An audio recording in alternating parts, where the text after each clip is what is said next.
Hello and welcome. You're listening to Leveraging Thought Leadership. I'm your host, Bill Sherman. Today, we're talking about one of my passions, organizational thought leadership. The people who create, curate, and deploy thought leadership on behalf of their organization. My guest today is Gene Accius. He's a nationally recognized thought leader on aging, longevity, and long-term healthcare policy.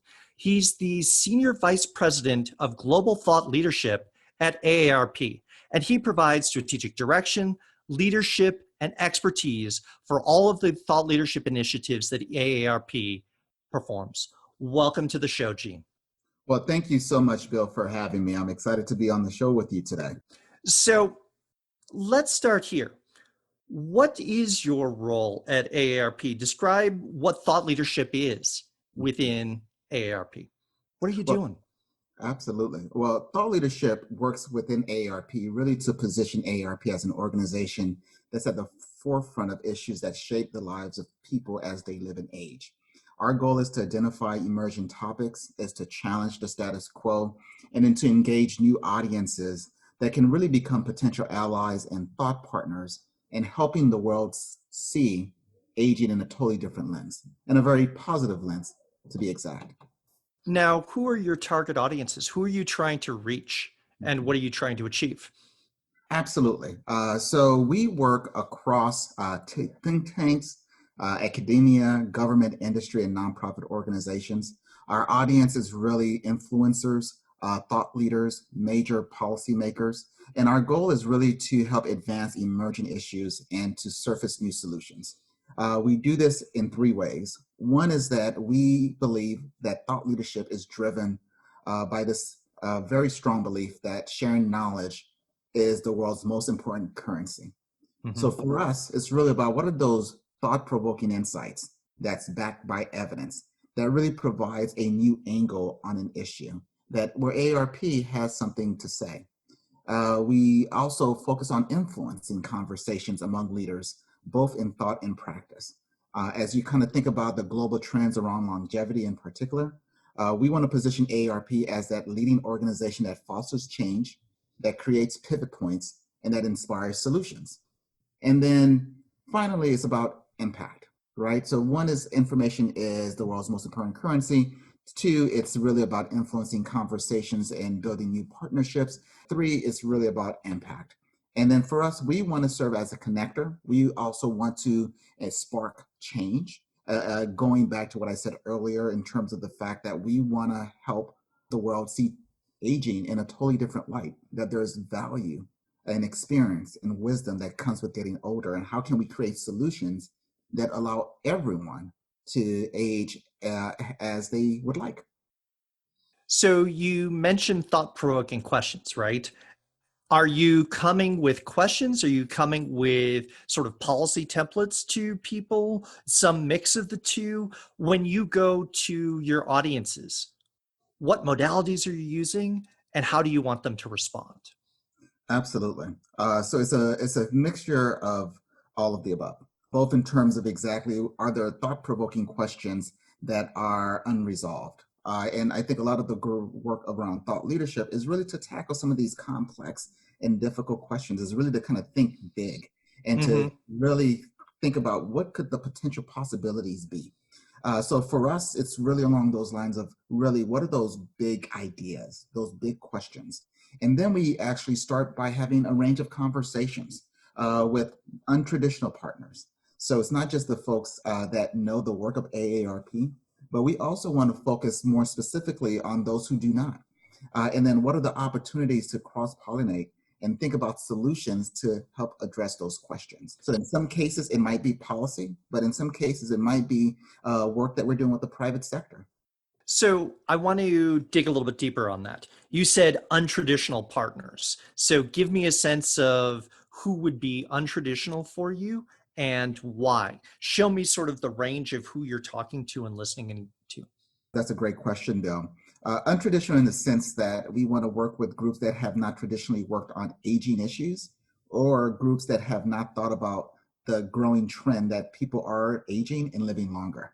And we want to be able to influence them. to start to think about how do you actually put aging on the agenda for the work that they need to do.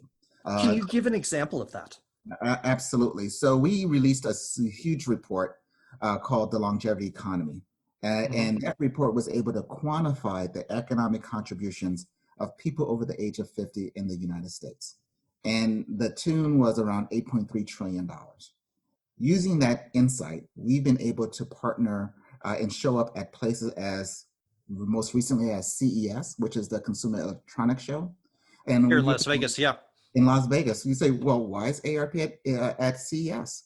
Well, we wanted to influence private industry and the technology executives that this is a market that you need to be paying attention to. That this market in particular spends roughly about $140 billion in technology. And they're Hmm. looking for solutions to really help meet their needs.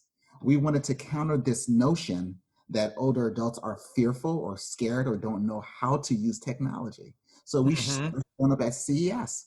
So that's just one of many examples in terms of exactly how can we as an organization partner with untraditional groups, people that typically don't think about our issues in a very meaningful and strategic way. So, with that, then, where does your team sit within the organization? Where does the thought leadership function get housed? Because there's many different places I've seen that location. Tell me about how you sit within the organization and who you most frequently work with across the organization. We are housed in our policy group. Okay. We're housed within our policy group within AARP, and we work across all of the entire enterprise. We work very closely, as you could imagine, with our colleagues in communications and marketing. We work very closely with our colleagues on the executive team and their staff for executive positioning opportunities. Hmm. We work very closely with our publication arm because, again, what we're doing is really thinking about how do we spark these conversations, really spark these discussions in a way that really drive towards meaningful and tangible change. So from a policy standpoint, we have an opportunity to kind of think about how do we really marry public, private, and nonprofit sectors together in a way to really tackle some of these big ideas. And then the other aspect of that is really kind of blending this notion of individual and social responsibility within the mix. So it's a great job. I'm having fun, Bill. That's fantastic. Now, let me dig on that. So, I've heard very few people who say they went to school to have a career in thought leadership. Tell me a little bit of how you landed here. What was your journey, to wind up being an executive of thought leadership in an organization? And what surprised you along the way? Well, I'll start by saying this. I was raised by my grandmother up Hmm. until the age of 4. And my first job was actually working in a retirement community when Marriott used to own senior living services. So I've Okay. always had a connection to older adults. I had an opportunity to work for Governor Jeb Bush in Florida doing some policy work, and that's where I actually realized how key policy was. But throughout all of that, it was really a combination of my lived experience of watching my parents and my family get older. It was the lived experience of interacting with older adults throughout the state of Florida. It was the lived experience of moving to Washington, D.C. To also see that. And then the education complemented that. Hmm. So when I actually came to AARP, it was very opening to me that I had an opportunity, and that opportunity was to be able to take that storytelling, to take that lived experience, and to couple it with data and insights, and say, what are we missing, uh, Hmm. and or what is a different way of looking at this issue? What will make something stick and memorable? And it was those questions that really allowed me to be able to navigate within the organization to be as VP of Thought Leadership. So, if I hear you correctly, it's this ongoing curiosity of what are we missing? What should we be talking about? How do we drive powerful conversations that deserve time and attention? Would that be fair? That's exactly right, Bill. And the other aspect of this is to think about this, that there's so much information out there. So the question is, how are you breaking through the noise? How are you providing that powerful insights in those conversations that really resonates with people's attention? And not only resonates with their intention, but sparks them into action. And I think that sparking to action is a real key thing, right? These are not ideas that should sit on a shelf and gather dust. You're really trying to change how people view the world and then how they act within it. And you said something earlier that I'd love to explore further. If you are enjoying this episode of Leveraging Thought Leadership, please make sure to subscribe. If you'd like to help spread the word about the podcast, please leave a 5-star review and share it with your friends. We are available on Apple Podcast, Spotify, and all major platforms, as well as at leveragingthoughtleadership.com. We talked about influencing the influencers. Let's talk a little bit about that. Who are you trying to reach? How do you reach them? And maybe a story or two of success. So I'll give you a nice concrete example. There's been a lot of conversations about the future of work, and now COVID-19 has accelerated those conversations. Absolutely. And one of the things was that people were talking about automation and job replacements, but no one was actually having a conversation about what I would consider to be one of the key, most important assets that any company has, and that's their workforce. And the fact that the workforce is living longer and either want to or need to work. And how can corporations foster a multi-generational workforce? So as an organization, we decided that we would actually spark a conversation around age diversity, fostering a multi-generational workforce across the lifespan. And what we wanted to do was influence the influencers. In this particular case, our target audience was C-suite executives in private industry. We hosted a huge summit that brought together over 150 C-suite executives from around the world. It was a global summit, all around the conversation around future of work. We had major leaders from Morgan Stanley to BlackRock to others who participated, Wall Street Journal, who participated in this conversation. And before we knew it, that conversation, those ideas around fostering a multi-generational workforce started to spread like wildfire. We ended up creating a collaborative called Living, Learning, and Earning Longer, where we are engaging global companies from across the world to sign up and learn how they can foster more multi-generational workforce. So I want to kind of walk you through this process. There was an idea, there was an opportunity to influence and elevate a unique point of view. We had a huge convening that included in-person, social media, and the whole 9 yards. Post the convening, there was a series of articles and reports written around the convening and some of the key takeaways. And then we basically translate all of that into a coalition, a collaborative, where companies who are really serious about fostering a multi-generational workforce could join. There's no fee for joining. It's just an opportunity to learn from each other and to share promising practices. And I'll tell you, Bill, we are right now at 28 global companies that represent more than 1.5 million employees and over $840 billion worth of total revenue. That's fantastic. And so that was an idea that originated in your team. And then I would guess you had to sort of sell this vision internally and get other stakeholders within the organization to align, probably your senior executives and marketing and that. Talk about that process when you have the idea and say, here's an idea that we should be having and communicating out there. How do you build internal support to go champion an idea like that? Because that's a fantastic story of what happened. How about the effort behind the scenes? Well, as you can imagine, Bill, that is critically important, is to be able to pitch the idea internally, particularly to pitch the idea to the right key stakeholders. In our case, we were very fortunate that our CEO loved the idea and championed it. And as you could imagine, when your CEO loves an idea, things tend to move a little quicker in some cases. But I would say that there are other members of the executive team, as well as part of the senior leadership team, that was really supportive of this effort. because we all saw that this was a wonderful opportunity for AARP to really be that thought leader.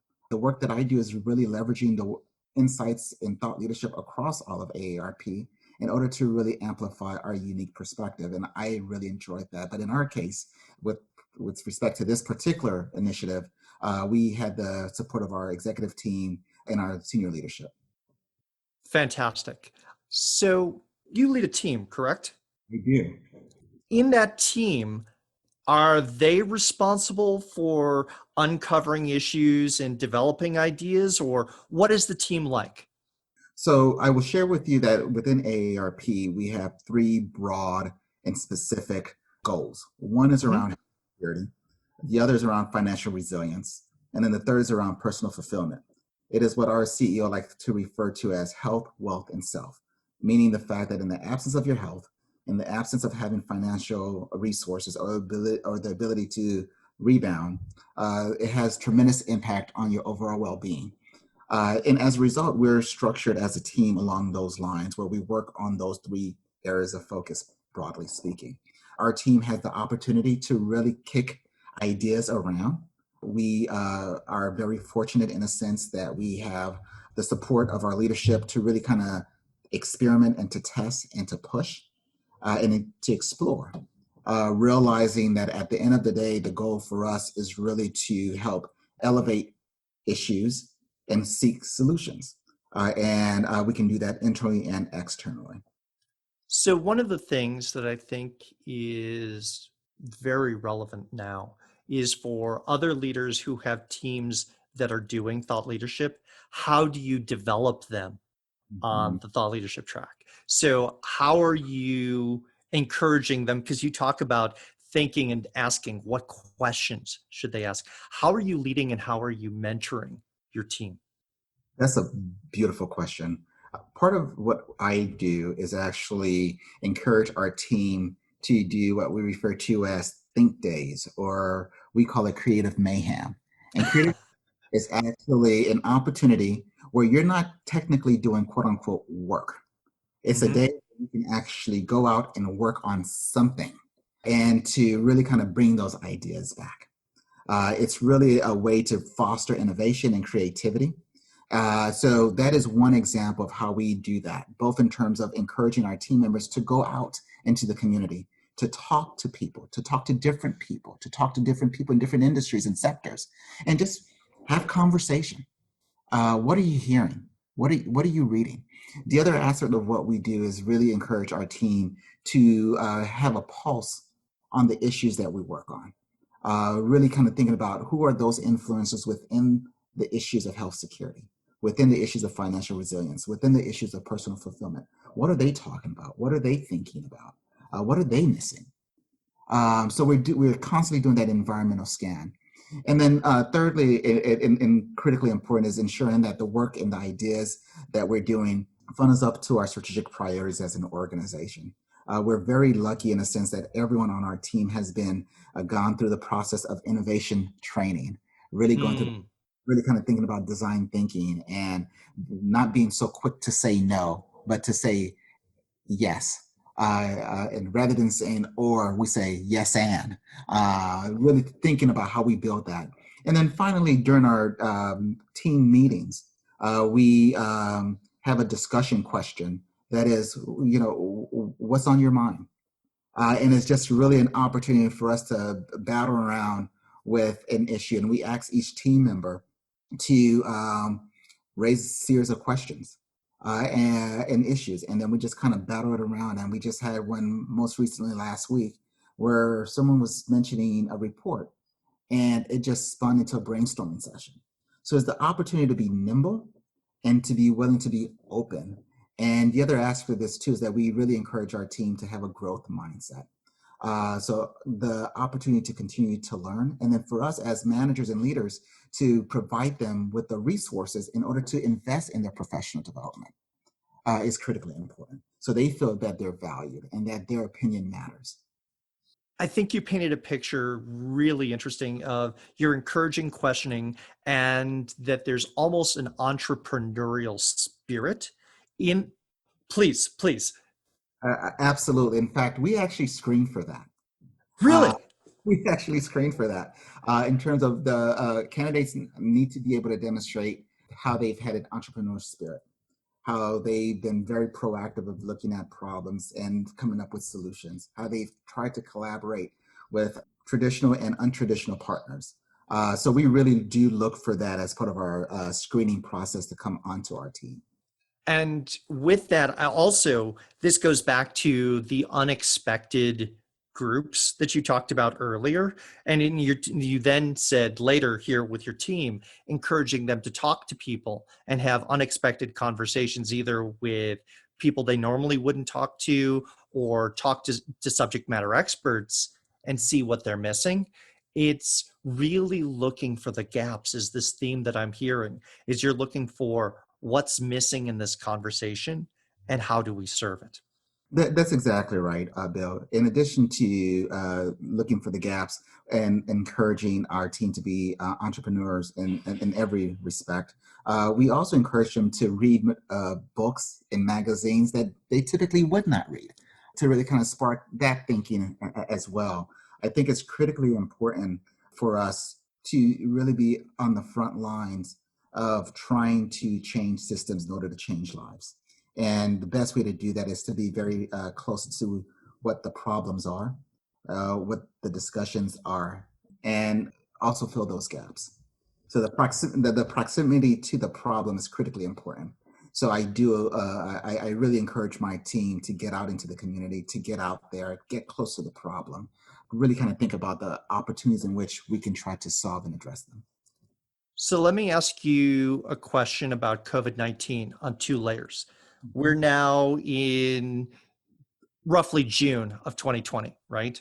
And so you're asking people to get close to the problem. And so events have been canceled. It's harder to go out and just have one on one conversations with people face to face. How have you and your team adapted for the information and environmental scan component? And how is that changing how you deploy your ideas and get them out there in an environment where you can't get those senior execs together and say, hey, let's get together and really work through this problem the same way? So I'll tell you that today we actually launched a series of fireside chats with major thought leaders, influencers, and change makers around COVID-19, and not to necessarily address what we're seeing with COVID-19, but more importantly, to understand what are the lessons we're learning from COVID-19 and how can we actually rebuild and reimagine our future so we're much stronger moving forward. And our keynote speaker to kind of launch this was Wes Moore. And I don't know if Hmm.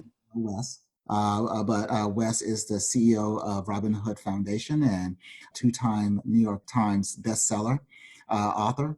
He's also a veteran and a social entrepreneur. And it was a fireside chat. We did it virtually. And it was an opportunity to really kind of dig into some of these issues and have a very thought provoking, inspiring conversation. And our plan is to actually do this series for the next couple of weeks, really kind of rolling up our sleeves to explore what are not just the challenges, but also what are the opportunities to address this issue in a very meaningful way. We're also using virtual platforms and other means to engage our senior executives across the entire organization. And, during this time where we have to practice and being compliant with physical distancing guidelines. Hmm. And I think that is just really an opportunity to think about what are the different modes, whether that is virtual platforms, whether that is podcasts, whether that's the more use of social media. How can we stay more connected and have these meaningful conversations in a way that really drives towards the solutions that we all are seeking? And one of the things that really struck me as we've been talking is you're trying to accomplish some of these goals, not just on a domestic US footprint, but really on a global footprint. You're trying to elevate the conversation of aging globally. That is exactly right, Bill. Tell me a little bit more about that and how you're trying to achieve on a Mhm. global impact the conversation around aging. So similar is the fact that some of these issues around aging is really around the world, and that there's opportunities to really understand and learn what are these innovations and these ideas that's happening across the world. So from a thought leadership standpoint, we are working with NGOs, civil societies, and other major leaders from across the globe, really to elevate the issues of aging and to ensure that people are empowered around the world to make the most of a longer and healthier life. We do this through some of our partnerships. We have relationships with the United Nations. In fact, AARP has a designation with the United Nations, and because of our ongoing efforts with the United Nations, the UN Secretary General is going to be interviewing our CEO, and they Oh, just released fantastic. looking at older adults in light of COVID, which is huge. We also have great partnerships with the World Economic Forum, where we've been very engaged with the World Economic Forum on major projects like the Living, Learning, and Earning Longer initiative, as well as with OECD. We think that there's opportunity to really kind of explore ways in which we can build these relationships that span across new audiences and cultures and really create new thought partners in changing how the world sees aging. It's a very exciting time where we engage and we explore issues both domestically and internationally. And we're able to actually really elevate and show the value of what it means to get older across the world. Gene, this has been a great conversation. And now I've got a deeper understanding of how much you and your team truly have on your plate as you're trying to elevate the world's attention to issues of aging and make an impact on many lives. Thank you for being here, and thank you to you and your team for the work you do. Thank you so much, Bill, for your leadership and all that you're doing. Thank you. If you've enjoyed this episode, please join our LinkedIn group, Organizational Thought Leadership. It's a professional community where thought leadership practitioners talk shop about our field. So if you're someone who creates, curates, or deploys thought leadership for your organization, then please join the conversation in the Organizational Thought Leadership LinkedIn